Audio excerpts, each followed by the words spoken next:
I'm CaS Facciponti. I served in the United States Army from 2003 to 2013. That's 10 years, 1 month, and 25 days.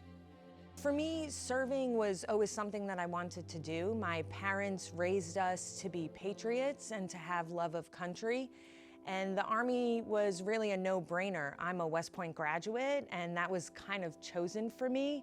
My twin sister is actually a Marine, and I definitely knew that I didn't want to do that.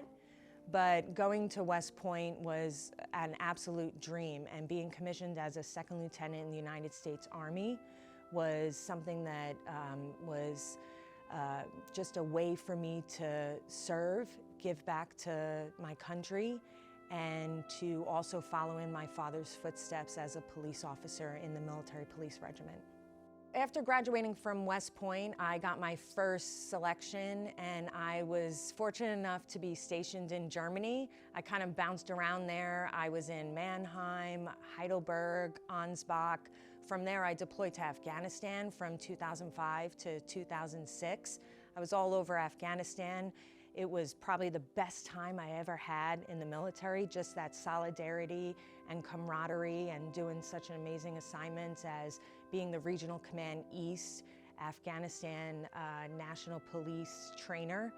And then after redeploying, I spent just a short amount of time, unfortunately, in Germany, and then went to the Captain's Career Course, and from there got assigned as a second company command at Fort Leonard Wood on the trail, which was almost the best thing I ever did besides my deployments, all those long hours with Bravo Company 787 Military Police Battalion. I then applied to be a tactical officer at West Point, going back to my alma mater, and I was selected for that nominative position and spent 4 years at West Point training cadets and just living the dream.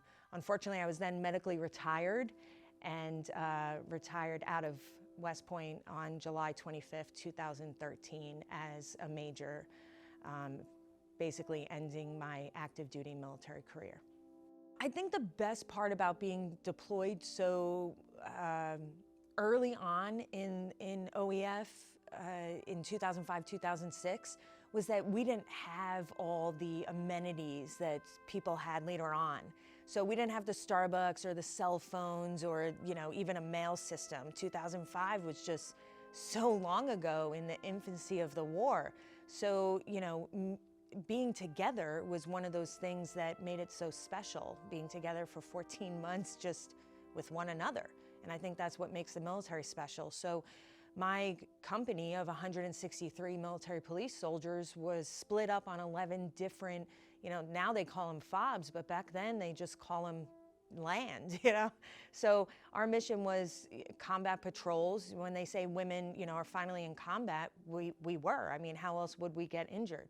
We were in Burmel and Afghanistan and Gardez and Ghazni and Organy and Salerno and Koust and places that, you know, now have actual Burger Kings and things like that. But being together with just each other is what made it so special. I think now being out and doing what I do, you know, running a nonprofit that does military and veteran suicide prevention using complementary healing modalities, running Operation Shockwave, it started all because you miss the togetherness of being in the military. Nobody's meant to do life alone. And, you know, the first thing that they issue you in basic training is a battle buddy. They don't issue you a uniform, they don't issue you a weapon, they issue you somebody else. And they say, anywhere you go, you have to go together. And that's something that the civilian population doesn't understand. They don't get that. We're different, right? It's almost like being in the military is like being from a small hometown, right? Where it doesn't matter what era of the military you're from, we all have something in common. And it's not the clothes that we wear, it's more like the language that we speak. So I can see somebody that wears a World War II hat and know a little bit of what he went through. My trauma doesn't look like his trauma, and my experience doesn't look exactly like his experience, but we've been through something similar. And that's what we all miss as veterans. So just knowing that we served is what makes us family. I'm proud of my military service, but I'm more proud of the work that I'm now doing as a veteran, because I'm using everything that I have learned in the military and, everything that my parents taught me as well, but I'm using everything that I learned in the military and the way that I was raised and all the aspects to show veterans that you are special and that you have something to offer and that you are not alone and we are meant to not do life alone, and that there is another alternative to living, right?